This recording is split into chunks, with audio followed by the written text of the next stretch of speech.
Good morning, good afternoon, or good evening, frequent flyers, wherever you're dialing in from today. Thank you for joining us on today's episode of The Lounge. The Lounge is a place where you can kick back, relax, and nourish the mind, body, and spirit before you jet off to the next destination. While we all face turbulence in life, I truly believe that the pivot is your superpower. Today, I'm very happy to have the wonderful Jas with me. She is a senior scientist, physicist, and co-founder of the Analog Astronaut Community Conference. She is extremely passionate and interested in human spaceflight. As you can tell, that's a passion of mine. That's why we became fast friends. So today we're going to be talking about what's an analog mission and her mission to create the biggest analog ever. Jas, welcome to the lounge. Thanks so much, Sarah. It's great to be here. It's great to have you. So now, Jas, you and I met just a few months ago in May at the Analog Astronaut Conference. And that was my first time being there. And it was absolutely amazing. For those of you who haven't ever been, I'll drop the link. You can check it out. Definitely join us next year. Can you tell me a little bit about your journey in becoming an analog astronaut? What is an analog mission? And how did you find this whole community of people doing amazing things? Yeah, okay. So it goes back to 2020. I mean, my personal journey starts a lot earlier than that. I've been passionate about space, or in love with space since I was a small child. Yeah. So the first time when I was 9 years old, we went to the Kennedy Space Center in Florida. That's when I remember just learning about NASA and space and astronauts and just thinking to myself, I want to do this. I want to be an astronaut. Obviously in the UK, we don't have quite the same space program as you do in the US. So that dream, I suppose, kind of took a back seat for a long time.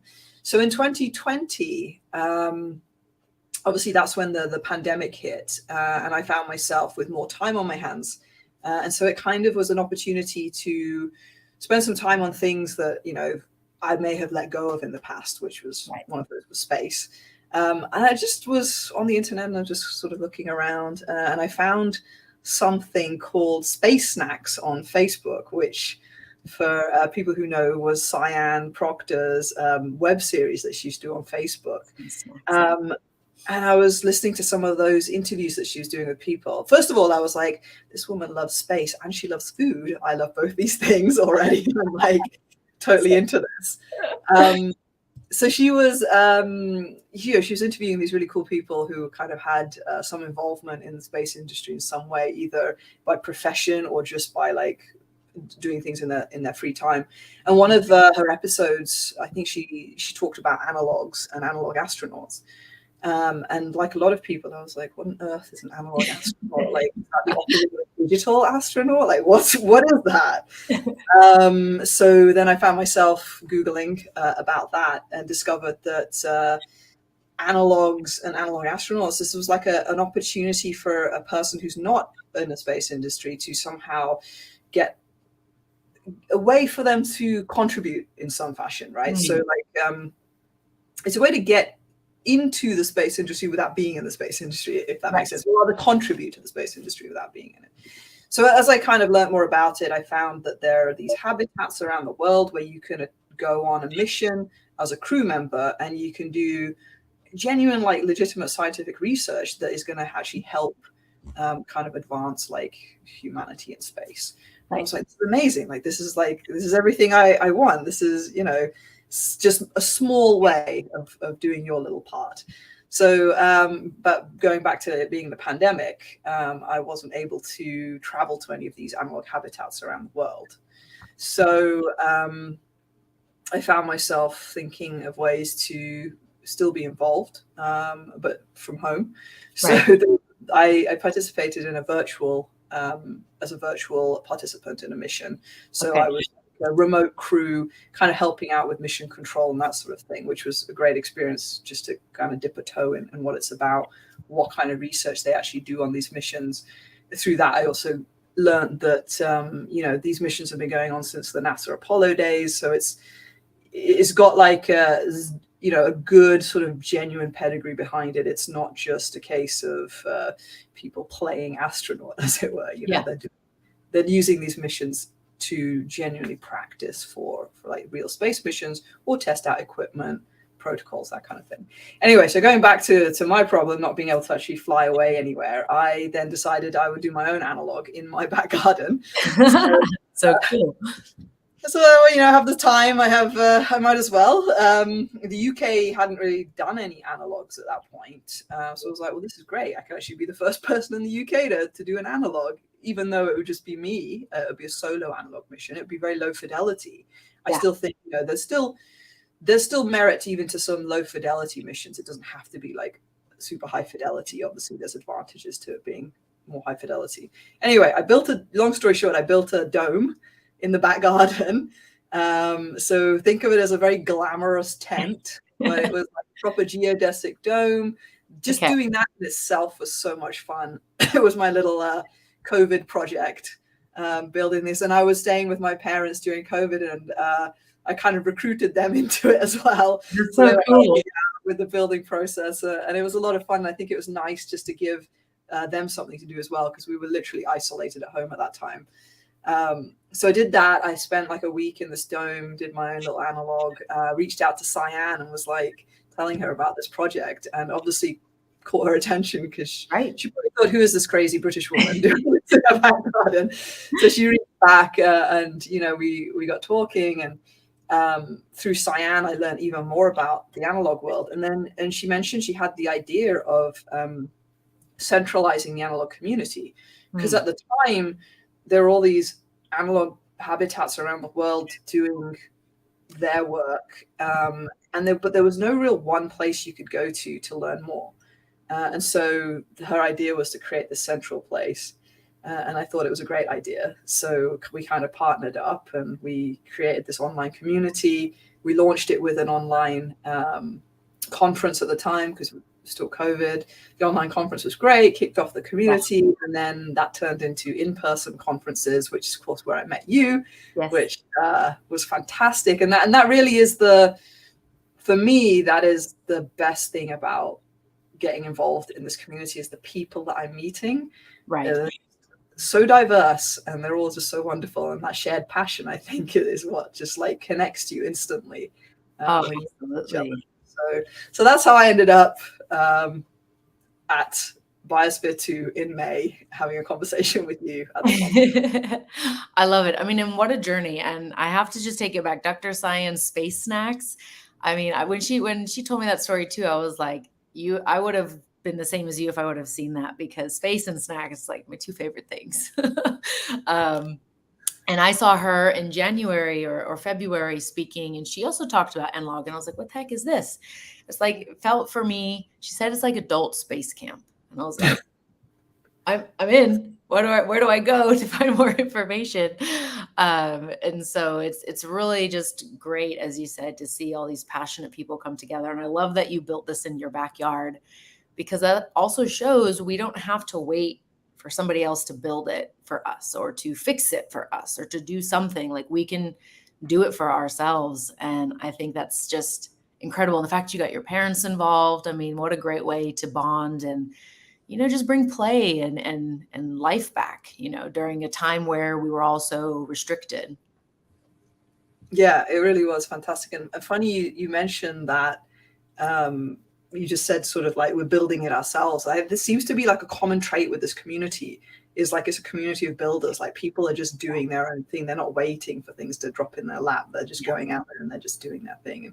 And I don't think anyone's under like kind of any delusion that this is going to send them into space, but it's not about that. It's more about doing what you love here and now, and sometimes without any kind of end goal even necessarily. Goals are fantastic. I think, having goals is good, but I've learned to sort of take great pleasure in just the journey and forget about the goal. Sometimes there is no end goal. Sometimes I found myself this last couple of years literally just step by step, just loving what I'm doing. And maybe there isn't a sort of end goal at the end of it, but who cares? Like, this journey is just fun. And what a beautiful pivot, because it really is about the journey. I mean, that's what life is, right? When we just chase a series of goals, we get there and we go like, yay. And then 5 minutes later, we're like, what's next? And we never really enjoy any of that. Whereas, just being able to be around people that are like-minded, whether space or analog is your thing or it's something else, right? Think of Comic-Con, or Burning Man, or any of these events where everyone goes to the shared place and, it has this experience and they grow through that. And, like you said, we can live our dream of space even if we don't go up there. And the reality is that for many people, especially, what is it, Gen Z now, and back on Gen A for who's ever being born like now, the chance of them being able to go is going to be quite high, because it's like the airlines, in the 60s and 70s, it was quite rare to fly somewhere. It was very expensive. And now, we fly for weekend getaways. It's like taking a bus. And the rate of technology growth has been just growing. And for those of you who might be a little bit skeptical and going, oh, analog missions, is this really helpful? Like, what does it really do? And why should we invest in space at all? Right? We've got our own things to do on Earth. Yes, that's true. But several of our home technologies are actually from space, right? I know you and I have talked about that, and that's often cited, but cell phone cameras, wireless headsets, scratch-resistant glasses, Invisalign, CAT scans, baby formula.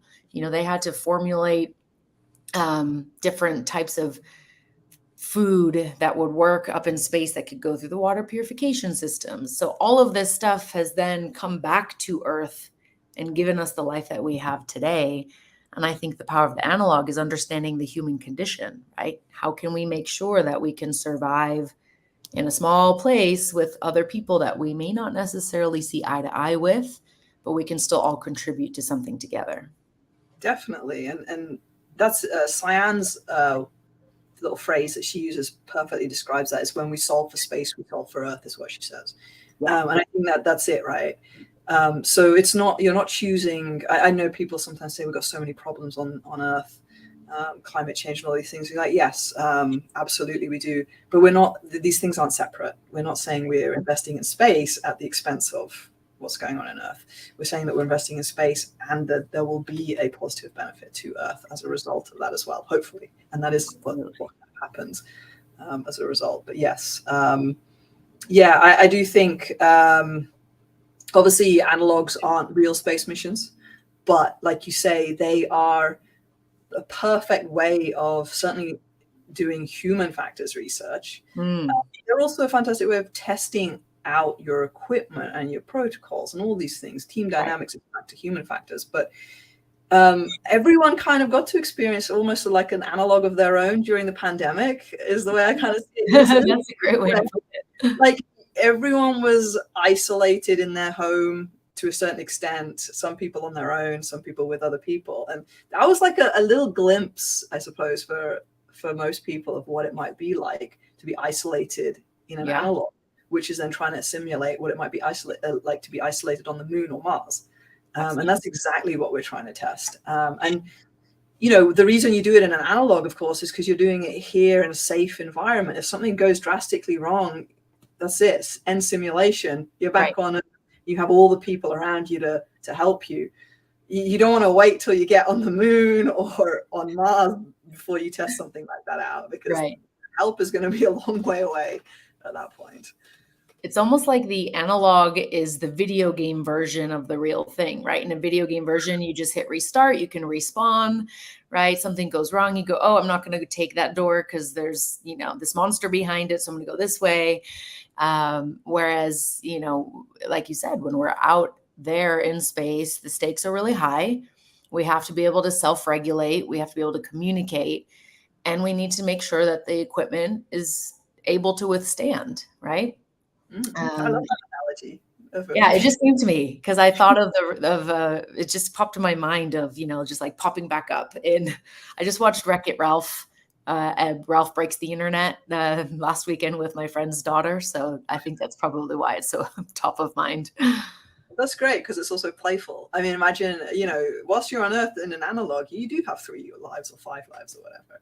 Yeah. Okay, you die, you start again. In space, you have 1 life and that's it. And yeah, you're right. It's just like a game. That's the time to make all the mistakes and test things. Absolutely. I think so many people get so caught up in the idea of being perfect. Like if we come back to just daily life outside of analog missions, we always want things to be just right before we go outside. But we still go outside when it rains, right? And when it's not sunny. I mean, you live in the UK, so you're very familiar with that. We'll go out if we Exactly. You would have been in an analog mission way before COVID if that was your philosophy about going outside. But it's important that we make it. Perfectionism. That's something I think I used to suffer from, was a little bit of that.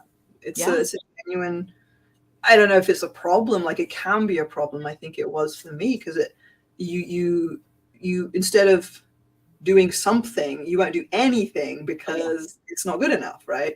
Right. And if you let that go, which I managed to let go, fortunately, when I was still quite young, you find that, like good enough is genuinely just good enough. And that is what you need. And you'll achieve so much more. And life just becomes way more exciting and interesting when you just go for it.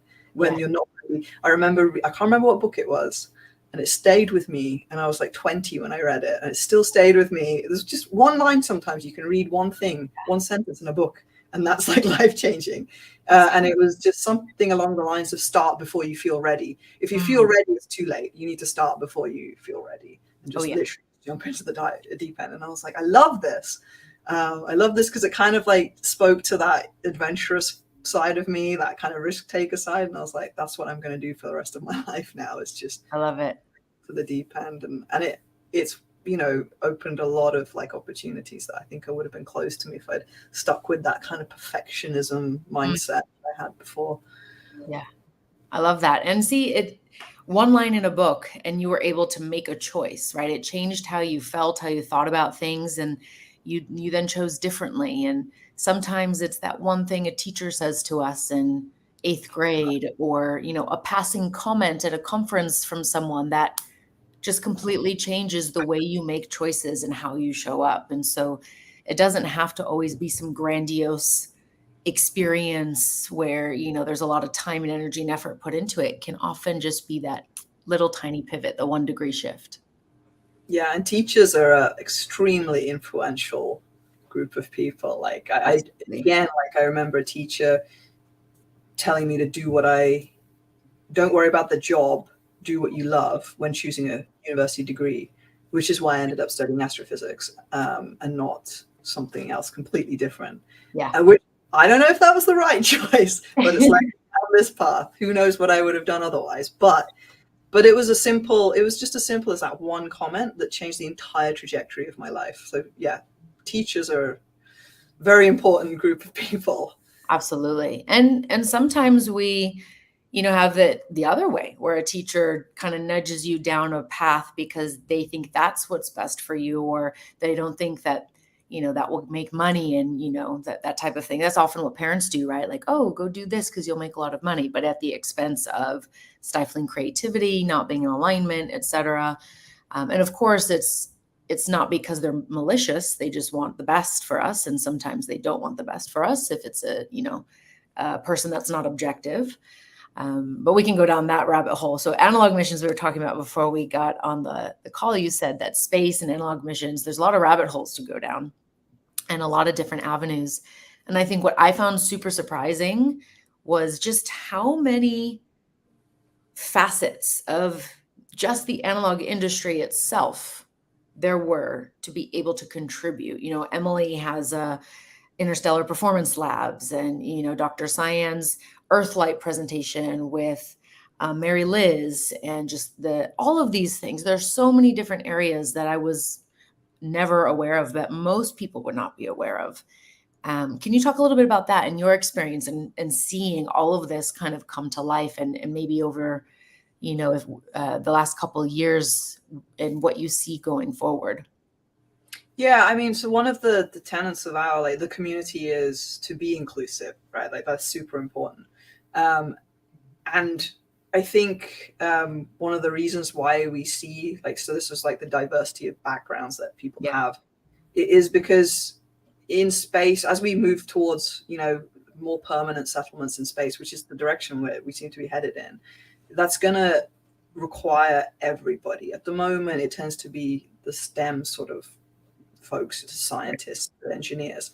But you're going to need the tradespeople. You're going to need the artists, the musicians. And it's it's, again, we're going back to the human side of things again. Like, if you're staying there long term, of course you want the doctor and the engineer, but you probably also want the person who is able to express themselves creatively and maybe play music. And it's for your mental well-being, it's going to be crucial. There's no way you can't have a society without all the skills that we currently have in society on Earth. So for that reason, I think, it's not that we've even deliberately tried consciously invite these people to our community or our conference. We just seem to have attracted a certain type of person. I don't know how or why we attract a certain type of person, but I'm so grateful and very glad that we have, all of these different backgrounds, because I guess, so I woke up once and had this crazy idea that I want us to be the first conference in space. And I just thought to myself, like, what a great community to take up there. Yeah. If this community got to go into space, I feel like we're representing almost everybody on planet Earth. That's what we seem to have. And that's like my dream for like what I would want for a future of like a space settlement, is to have this type of group of people, the kind who are like fully inclusive of all people's differences, all different backgrounds. The first time I went to the in-person, we had the in-person conference, I was just like, where have these people been all my life? Like, where has this community been? It's just wonderful. And I think it's the openness and the optimism and that hopeful kind of view of the future that just is that positivity that I just love. I'm not sure I actually answered your question, by the way. I'm sorry. In a kind of roundabout way you did. And what a beautiful way to kind of take it, because that was a point I did want to touch on. And I remember, because my hair was really blue at the time when the conference was on, and I see like a table, and like the whole table is like red hair, dark blue, green. And I was like, those are my people. I'm going to go sit over there. People had tattoos. Nobody had a business card. People were wearing like, the shirts. My shirt says pretty rad. People were dressed pretty casually. And I was like, this is my kind of conference. We don't need to be in like button-up suits. And, I like to shake the status quo when I go to the other ones and just interrupt the pattern a little bit. But I was like, this is wonderful. And at the end of it, I didn't actually even know like what people's jobs were, because that wasn't the first thing out of people's mouths. It wasn't like, so what do you do? Which is usually how people identify themselves, right? It was more this shared vision and goal, and just connecting, like the true connection and this openness to connect. At one point I was talking to somebody about tattoos for like, I don't know, an hour. And then he walked away and someone's like, oh, he's so cool. He used to do human factors for NASA. And I was like, what? No wonder he was like that. I love that stuff.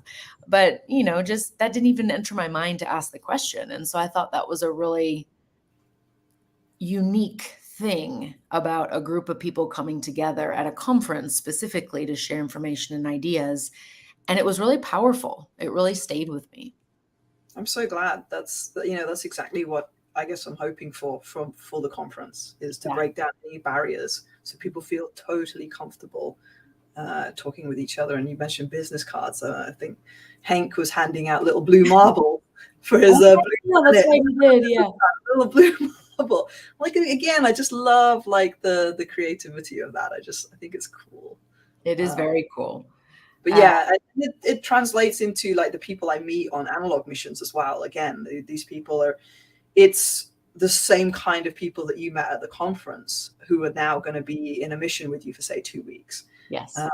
I've been very fortunate that the people I've met on missions have turned into like friends, and in some cases lifelong friends, hopefully. And then like it's just been almost worth it for that alone.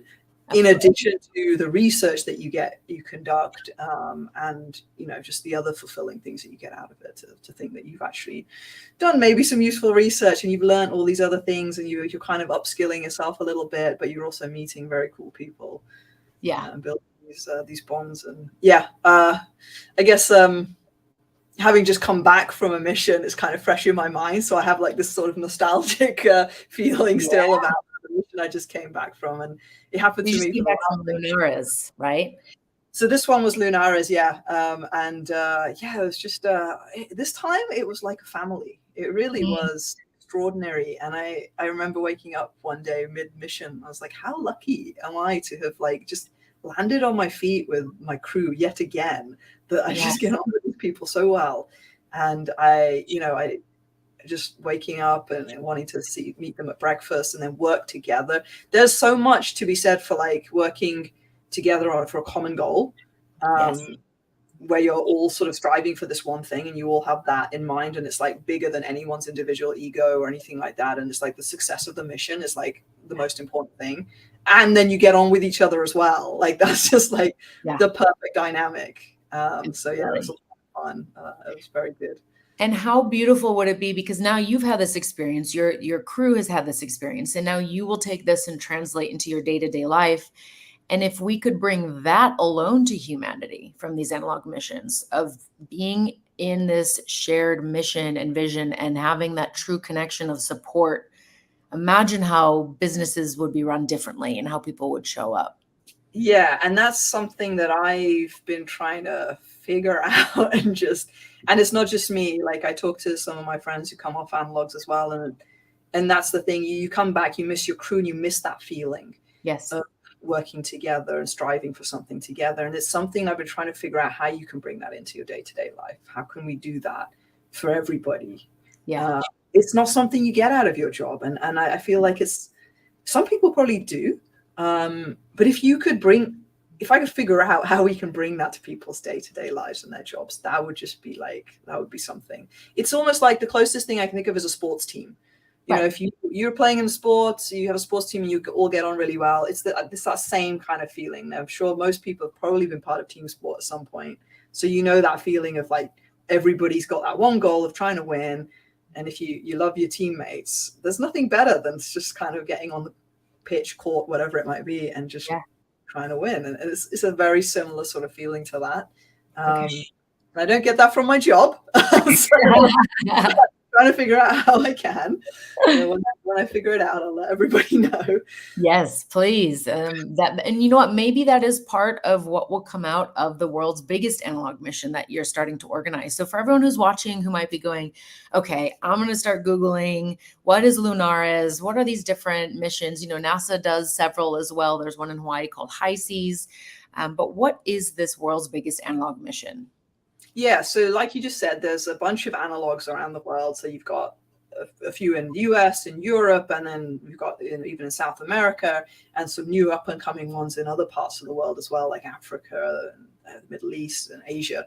So the world's biggest analog is it's going to be a 1 month long mission. It's for 2025 because it's going to take a lot of planning to get to it. Yeah. And it's going to be that simultaneously carried out across the world's analogs. So there'll be a mission at each of these analogs at the same time. It'll be that 1 month, and there'll be collaboration going on between all of them. So there'll be collaborative research. They'll have to communicate with each other and have to work together in wherever they might be. Some of them are going to be simulating being on Mars. Some of them are going to be simulating being on the moon. And some might be space stations in orbit, something like that.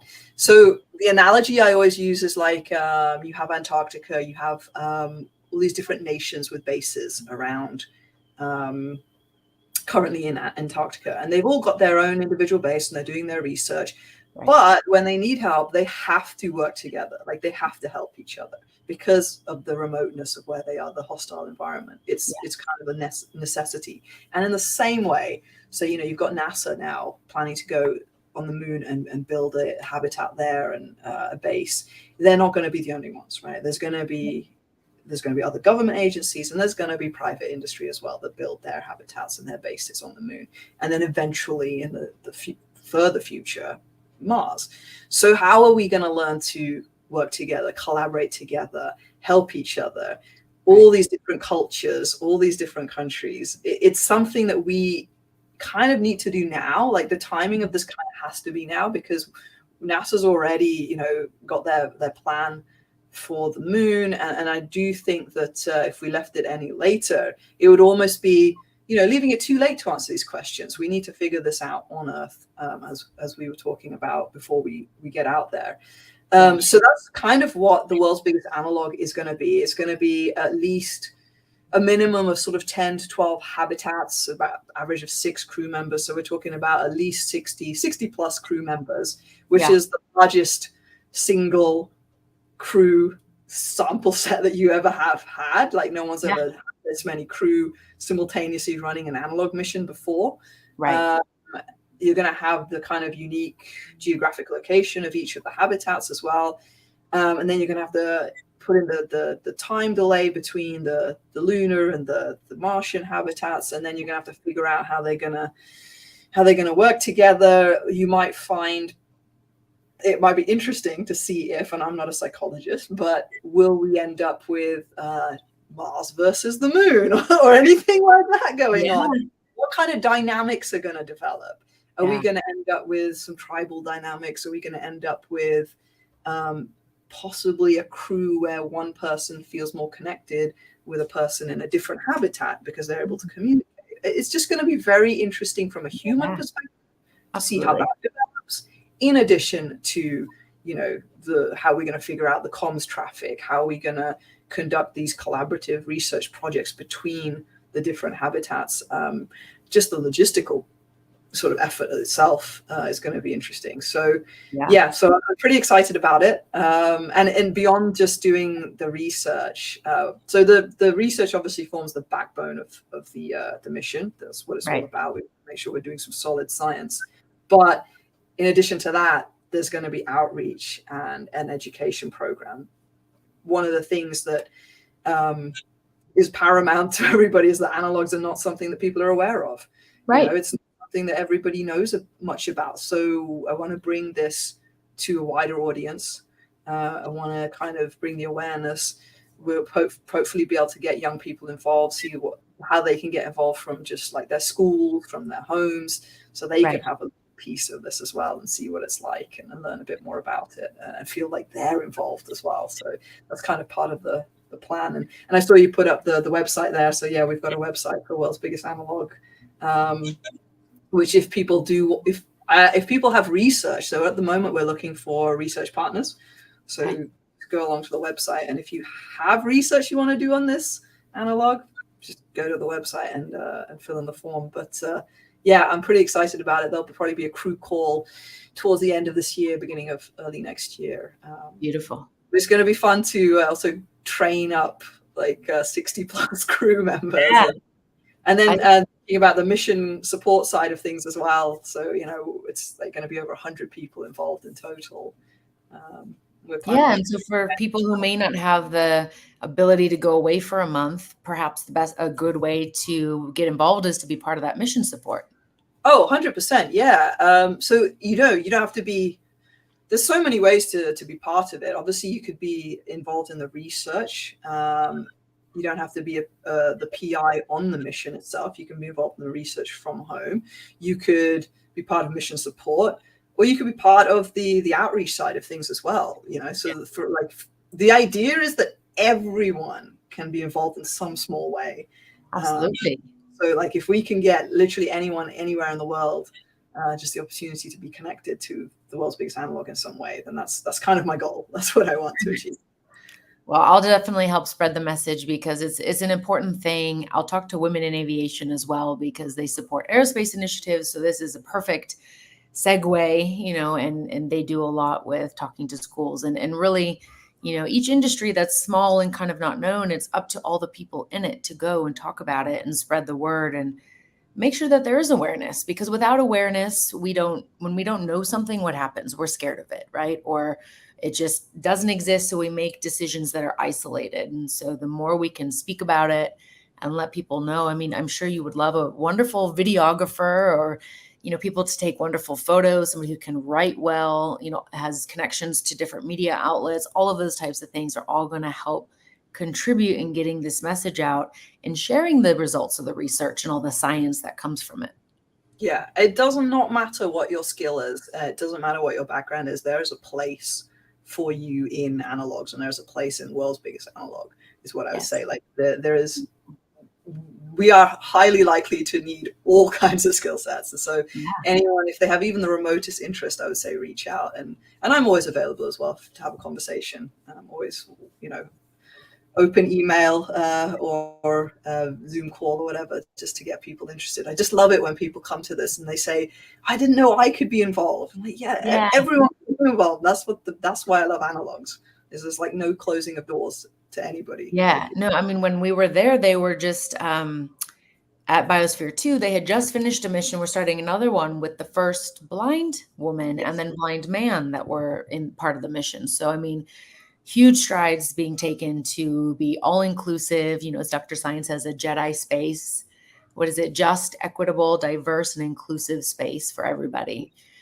Because, we, as you said, we cannot do it alone. We can't do it with only scientists. I mean, imagine if we only had engineers or only scientists or only artists, right? I mean, we need everything for this, all the inventions that we have today to come together. I mean, the iPhone would not exist without the artistry side as well as the engineering side, right? So we need both.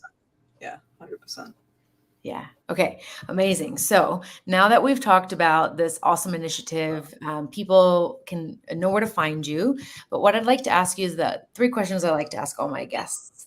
And we had a little prompt just beforehand. But through our lives, we go through so many things and we develop these kind of superpowers. And so I like to say the pivot is your superpower. And it could be something that we've never really considered before. And I thought yours was really wonderful. So can you share with everyone what your superpower is? Yeah, so I think I settled on curiosity, because I think I've always been curious. And I think the curiosity has just led me down all these different paths that's opened doors at every opportunity. It was curiosity that made me want to be a physicist, just understanding how things work. Curiosity about analogs, curiosity about cyan. I mean, that's what led me to analogs in the first place. And it's curiosity that is why I'm in love with space as well, because it's like the ultimate unknown kind of unexplored part of the universe. So it's that thirst for knowledge, it's that curiosity that kind of drives me, I suppose. And I just, that's the one I picked. Insatiably curious. I love it. Yeah, and I always, I know my one of my friends is always like, but the saying curiosity killed the cat. Well, it hasn't happened yet. Actually, I just read somewhere that that's not actually the true phrase. Oh, okay. So hold on. While I'm just going to Google that. Well, that's interesting. Because it was something, it was actually something different. It's a proverb that, but it was the original form of the proverb was care killed the cat, not curiosity. That's the original version. And care refers to grief or worry. So wow, that's really interesting. Yes. So I love to go into the like etymology and the root origin of words and phrases, because they get, like the game of telephone, changed over time. Curiosity killed the cat was a way to control people, to not learn something that would then take away control from somebody else. But if you think about it from a grief and sadness point of view, this is where I read it. It was in a book on grief. If we are overcome by grief or worry, rumination, then that will kill us, right? We slowly give up the will to live. We stop doing things that make us feel alive. So yes, it's a very different meaning when we go back to the original phrase. That's fascinating. Thank you for sharing that. That makes me more glad to be like this. I have a blank slate now to just go out there and be as curious as I want without reining it back. Exactly. Besides, kids have 9 lives, right? So they're respawning like a video game. All right. The next question I always like to ask is, who's on your personal board of directors? Have there been key people or even icons from the past, from now, that when you kind of get stuck, you go, what would this person do? So the first person that comes to mind is my grandmother. So she's passed away now, but even now, I will sort of think like, what would she do? How would she kind of respond in this situation? So, so she growing up, she sort of helped raise myself and my brother. And so she was a big part of my life. We lived together in sort of your classic Indian extended family situation. So yeah, she was an extremely strong matriarch, I suppose, in a very patriarchal society. And she just was, I guess, and she was just inspiring. I just, even though she wasn't well educated or anything like that. She was one of the smartest people I knew. She was socially just amazing. You know, like her people skills were incredible. She sounds very wise. Yes. So her, I suppose, would be one of them for sure. And then I suppose the others tend to change sometimes, right? Yeah. So it kind of depends on my point in life and where I am, and so those people have changed over time.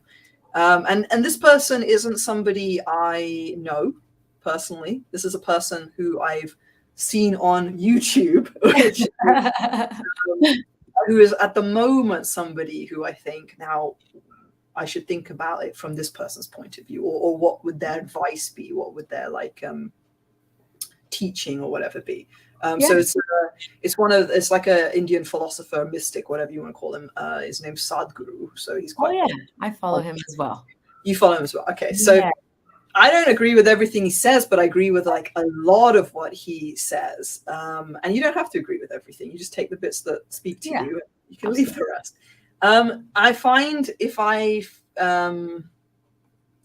concerned about something, or you're getting into like these kind of negative might not be the right word, but the kind of emotions that aren't serving you, then I find that I can turn to some of those videos, watch some of those, and it kind of helps recenter me and just bring that perspective and that calm sense of kind of peace back as well. So I find that extremely helpful.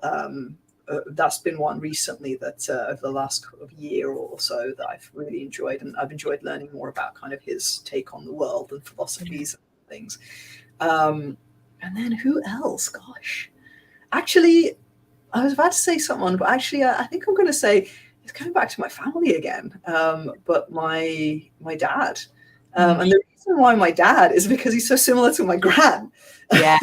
So he is, again, he's such a strong-minded, like his personality is so strong-minded in the sense that, so we all self-doubt, and I'm sure he self-doubts, but I would never know it. I would never know that he ever doubts himself, ever. And same with my gran. Like they projected just this constant aura of, I know what I'm doing, I'm doing right, and I'm confident in what I believe is right, and I don't care what anybody else says. And that to me is such a useful, like, I admire that. And it doesn't matter how much you try, and because as his daughter, I've argued with him. It doesn't matter how much you argue with him. He is he's so strong in his belief that I envy that. I envy his certainty in his beliefs, because I don't have the same certainty in my beliefs, and so I really kind of admire that. And it's useful again to be like, well, you know, how would Dad handle this situation sometimes? So so there you go. Two of them are family. Beautiful. I love that.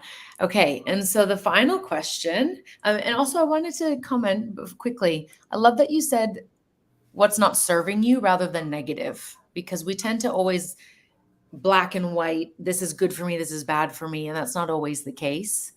And so really looking at if it serves you or not, and then making a decision from there. That was really powerful. So thank you for sharing that. So my third question, how do you best serve or represent humanity? Good grief. This is the hardest question by far. God. So it's funny because that's something that I kind of want to do more of, is figure out ways to serve other people better and more. Currently, I serve the Analog Astronaut community in the best way that I can. I think, hopefully, what I'm doing is connecting people. And I hope that I'm able to serve people by making those connections that then go on to open doors for kind of both people involved. And, you know, who knows what kind of can bloom from that. And I really enjoy connecting people as well. Where you just are like, you're talking to one person, you're like, I know who you need to speak to. Yes. And then you connect them together and you're like, oh, this is wonderful. I hope a wonderful friendship blooms from this. So I hope that that's how I'm able to serve people. I'd like to continue doing that. I feel like our community can serve itself and other people in much bigger ways. And I'm still trying to figure those out. But I see a lot of potential. So yeah, that's beautiful. That's a wonderful skill set. And we all need that. And so maybe this can be the invitation to everybody who's watching.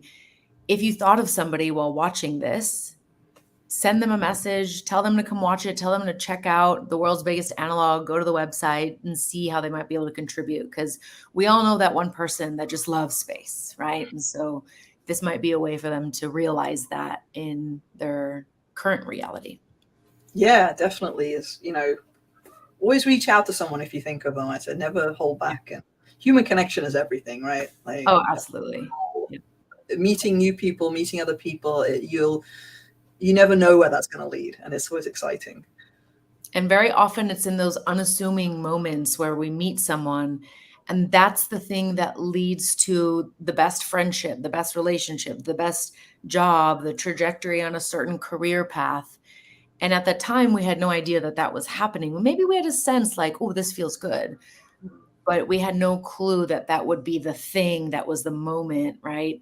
And yet we spend all this time to strive and look, and sometimes that puts the blinders on. And so we don't do those connections. We don't look at them. We don't take time for them. So yes, I agree with you. If you think of someone, no matter what it is, when you think of them, tell them, don't wait.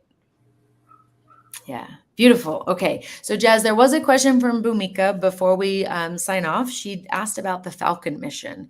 She was curious about the outcomes and how did you feel about being the commander of an all-woman of color mission?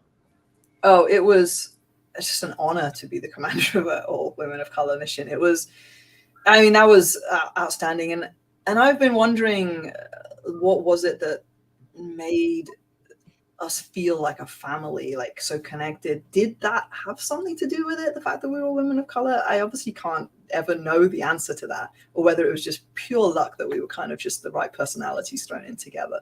But it was fantastic. It was being able to serve them as a commander was just a joy and a pleasure. I loved every second of that mission.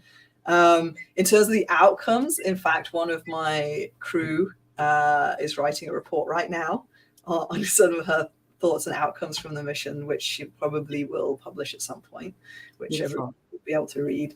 But yeah, it was incredible, and there was so much learning. That was one of the things that was beautiful about it, was how everybody was able to teach something to every other member of the crew, which was amazing. Like really useful, fascinating things. Wow, we had we had heavily dominated with the medics, so we had 3 medical crew members, which for me is amazing, because if I hadn't done astrophysics, I would have done medicine. So I loved every second of learning more about that. But also we had someone who was like amazing skills in like business, or amazing skills in education and grant writing and other things like that. So it was learning from those amazing ladies was just a joy. I don't know how else to describe it. Well, we look forward to seeing the paper and the comments and all the things that come out from it. And I think you just touched the nail on the head too, of a very strong point. Again, with connection, it's not just about the missions we have in life, whether that's analog or a business goal or something, but the people that we're with during that time and what we learn from them is often just as important or even more important than the mission itself, right? Yeah. And again, you don't know where it's going to lead. Like, we're still in touch. We're still got a few projects we want to work on together outside the mission now. And so you just, you don't know where that path is going to go with those people. And they were a very easy crew to command, I have to say. They were very self-sufficient, and I didn't need to do a lot of commanding, if I'm honest. They made it very easy. They really did. Beautiful. Well, thank you so much for sharing your experience with us and telling us all about the world's largest analog today, Jas. I've really had a fun time with you today, and I'm sure our audience has too. If people would like to get in touch with you, where is the best place for them to reach out? So LinkedIn is always a good place. So you just search for me with my name, Jas Purewal. That's probably the easiest place, I think, to reach out to me, is via my LinkedIn. I am on Instagram. I will respond if you message me there, but I prefer LinkedIn. Okay, wonderful. So thank you again, Jas. Thank you everyone who joined us live. We'll see you soon on the next episode of The Lounge.